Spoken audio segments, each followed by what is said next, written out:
Arkadaşlar maalesef saat 23.52 sularında aldığımız bir ihbarla elin bir trafik kazasıyla karşılaştık, karşı karşıya kaldık. Maalesef bu kazada 11 vatandaşımız hayatını kaybetti. 20 vatandaşımız da yaralı olarak hastanelere sevk edildi. Tabii bu vesileyle yaralı olan vatandaşlarımıza acil şifalar dilerken hayatını kaybeden vatandaşlarımıza da Allah'tan rahmet, yakınlarına başsağlığı ve sabır diliyoruz. Tabii trafik kazaları konusunda her zaman lütfen kurallara uyalım, canlarımız yanmasın şeklinde uyarılarımız her zaman olmaya da devam ediyor. Bu vesileyle şu anda bile seyahat halinde olan sürücülerimize tekrar hatırlatıyorum. Lütfen kurallara uyalım, geç varalım, geç kalalım ama canlarımız yanmasın. Ama bizi bekleyenlerin yüreği yanmasın.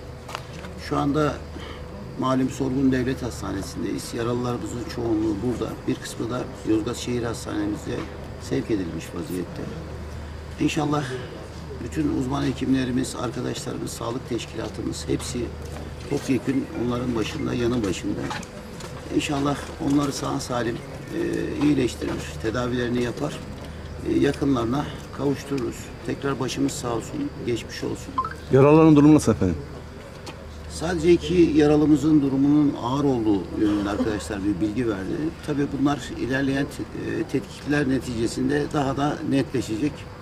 İnşallah bütün yaralılarımız şifa bulur, ailelerine kavuşur.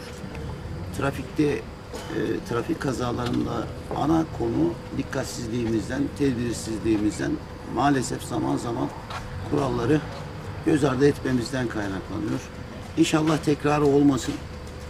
Devletimiz tüm imkanlarıyla, ilimiz, sağlık teşkilatımız, jandarmamız, AFAD'ımız, emniyetimiz, belediyelerimiz tüm imkanlarıyla birlikte buradalar. Ben bu vesileyle belediye başkanlarımıza, bizleri burada yalnız bırakmayan kıymetli vekilimize ve arkadaşlarımıza teşekkür ediyorum.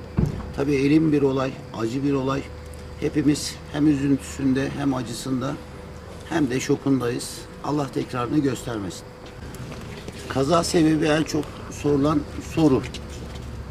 Tabii bunlar ilk tespitlere göre olay yerini sadece gözle arkadaşların yapmış olduğu ön çalışmaya göre malum sizlerin de gördüğü üzere otobüs geliş istikametindeki şeriti, oradaki banketi de atlayarak ters istikamete geçiyor ve oradan 30 metre derinliğinde, yaklaşık 30 metre derinliğindeki şarampole yuvarlanıyor.